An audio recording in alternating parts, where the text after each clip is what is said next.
In an application where you'll be using a full-scale database, in other words, one where the user will save data to the database, edit it, modify it, and need to view it.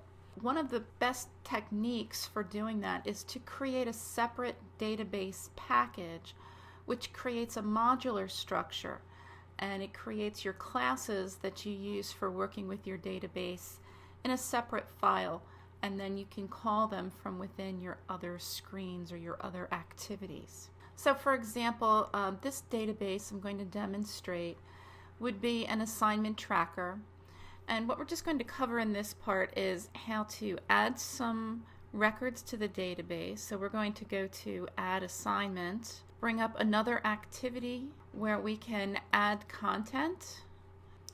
So after we have some data in here to add in for our assignments, then we can click Add Assignment, and this is going to clear it out, give us a toast message saying it was added, and then a link to go back to the main page where we'll be able to view the assignments. Now I haven't set this up to be able to go out and grab the assignment information in here, but we'll do a toast so that we can see the records that have been added. So this will give you an idea of how the database will be structured.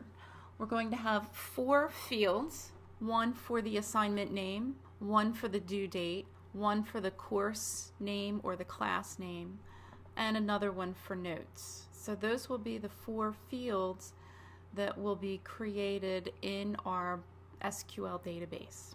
So we'll go back to our Eclipse editor and review the setup that I have so far. Okay, to begin with, I'm going to open up my assignment tracker Java file, which has the main setup in here, and I'm also going to open up my main XML. Okay, my main XML file, I have a button set up with the ID of add.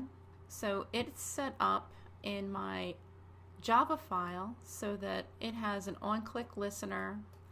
So we're getting the value of the button. We have an on-click listener that starts a new intent, and the new intent is the add assignment class. And the add assignment class is what's going to open up the add XML view, which has our edit texts in here for our name, the due date, the course or class, and then the notes. And then the add assignment button here, right, is called, the ID for it is add assignment, and it's set up with an on click so that it will do the add assignment method in the add assignment Java file. View assignments has an on click to do a view assignments method, which will load back to the main XML page. Okay, let's look at the Java file again, and it's set up with the standard on create, and it loads the main layout, and we have our button listener that opens up the add assignment activity. And then down here we have some code that's related to working with our database. Now, to work with this, I have a lot of it commented out because we're going to go in and do a little bit at a time. But to work with this, we have another file that we are accessing for some of these methods, like the open method and insert record and get all records. Those are contained in a separate Java file called dbadapter. So if I open up the dbadapter Java file, a lot of developers will use this modular structure.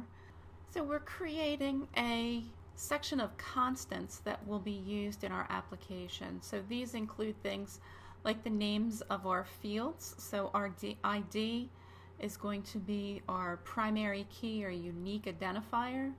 And then we'll have our other fields from our form for the assignment title, the due date, the course name, and their notes.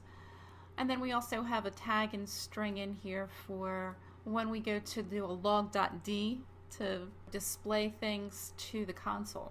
And then also some constants for the database name and the table name in the database, and also the version of the database. We're also creating a string that will create the database if it's not already created. So this actually is an SQL statement that will create a table, if it doesn't already exist, called assignments. And the fields that it will add will be an ID, which will be an integer, and it's the primary key, and it's going to auto increment, meaning every time a new record's added, it's going to add another value to the ID. It's also going to create a field called title, and it's going to be variable characters. Can't be null, it can't be empty, so we're requiring a title to be in there. Due date is the date type. Course is also variable characters, and notes is variable characters. We'll be using this to create a table if it doesn't already exist when we open our database. Now, down in this section, we are working with a class called Database Helper, which extends the SQLite Open Helper. And that's what some of this content is up here, is getting these settings so that we can use them in this other class. So our Database Helper class is going to encapsulate our database interactions. In other words, the things that our database is going to use is going to be stored in here, and then we can refer out to it. So we have things like on create to create a database called DB. So we can see here the exec SQL command like we had in the other example. It's going to do a database create, which refers to our SQL string that we had up here to create the table in the database. And if it's not able to give us the error message as to why. Also a part of this SQLite Open Helper, we're extending that class. The SQLite Open Helper implements the best practices for creating and opening and even updating databases. So again, this helps hide the logic through the rest of our Java files by encapsulating it all into this one. Now this, on upgrade, if we needed to upgrade the database within the device, this is the process that will happen. So right now it's just going to do a log to warn saying upgrading a database from a previous version, and it's going to destroy all old data, which is a scary thing, right? It's going to, the SQL statement is going to drop the table if it exists called assignments. So this is not the best way to handle this, because you don't want the user to lose all of their data. Instead, you should create a new table and then move the contents of this existing table into that new table, and then drop the old one. So if an upgrade warrants that, then move the data before deleting it. But we're not going to get into that in this example, but just be aware of that's an option instead of deleting what's already there. So again, the SQLite Open Helper gives us methods for opening the database. So we're going to have a database called DB, and it's going to get a writable database.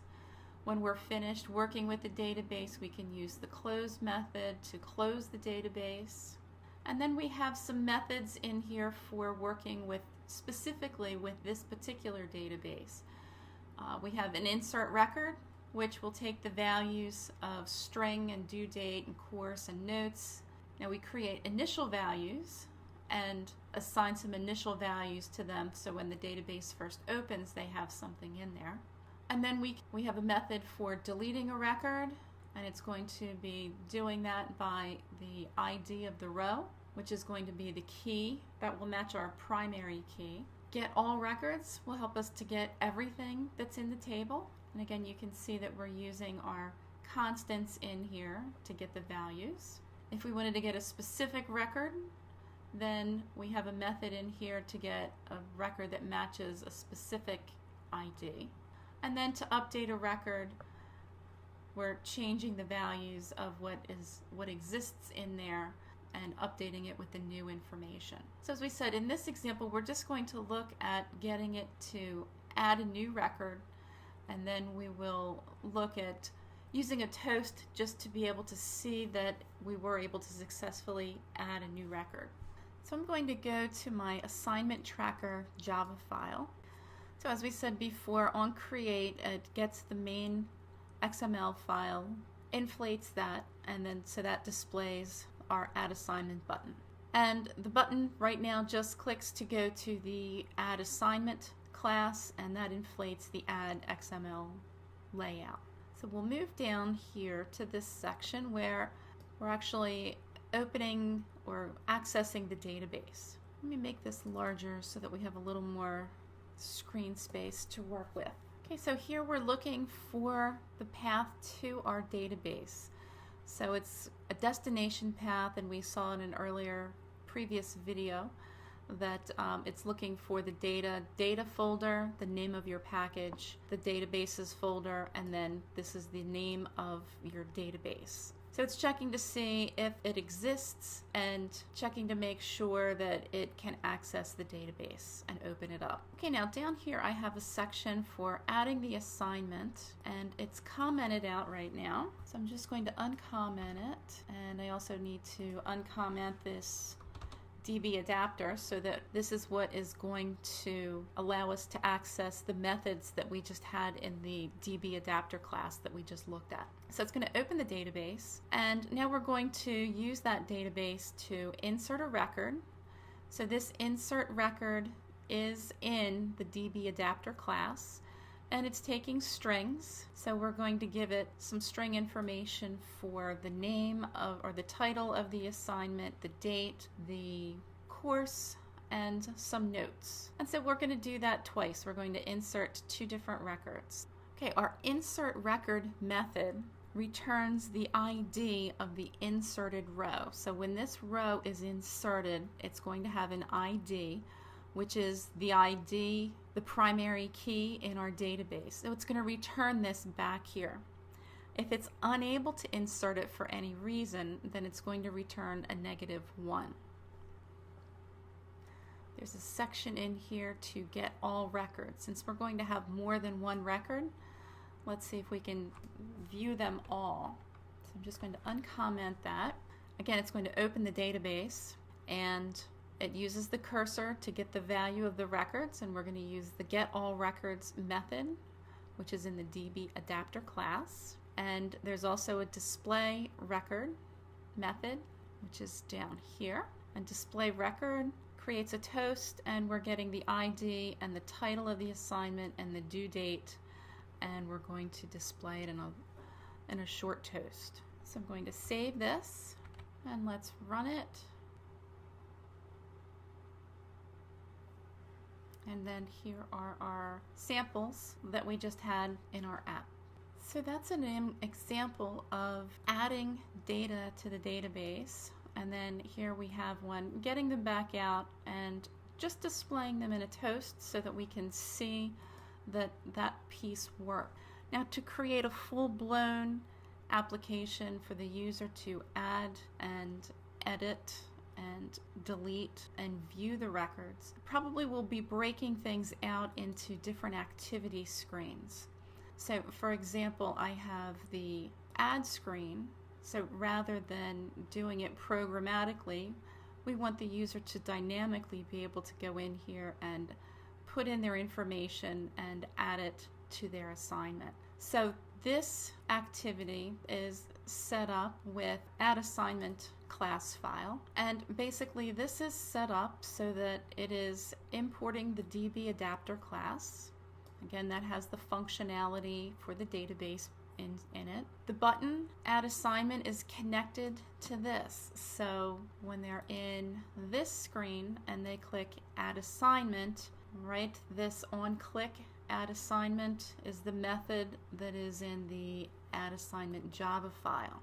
So that's what's going to call this. Now originally I just started with being able to log stuff to the console to see, yeah, that it got here after the button was clicked. And this syntax should look familiar. This is getting the IDs of the edit texts, and then we're using the DB open from the DB adapter. We're inserting records, and so to insert the records, we're getting the name text, each of these.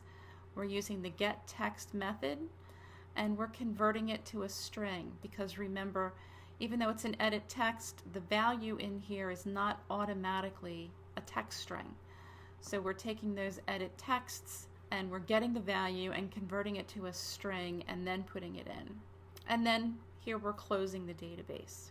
And once we're finished, we're setting the values of those edit texts to empty so that it looks to the user like something happened. And then we're also doing a toast. So to demonstrate how that part works, let me bring up my emulator again. Okay, now that I have some information in my form, I can click Add Assignment. Right, it says Assignment Added. It clears this out. Now we're going to go back to the main page, and then we still have these going through, and here is the last one I just added. And it added the other ones again because in the original tracker, right, these were still not commented out, so it added these a second time. So that's an overview. And again, if you wanted to extend this further, you would want to create a separate screen, or on your main screen set up probably a list view that showed a list of different records from here, maybe put them in a scroll so that you can scroll up and down through everything in the list. Be able to access them from here to edit them or delete them. But in this example, we were just showing you how to add data to your database and then be able to view the information.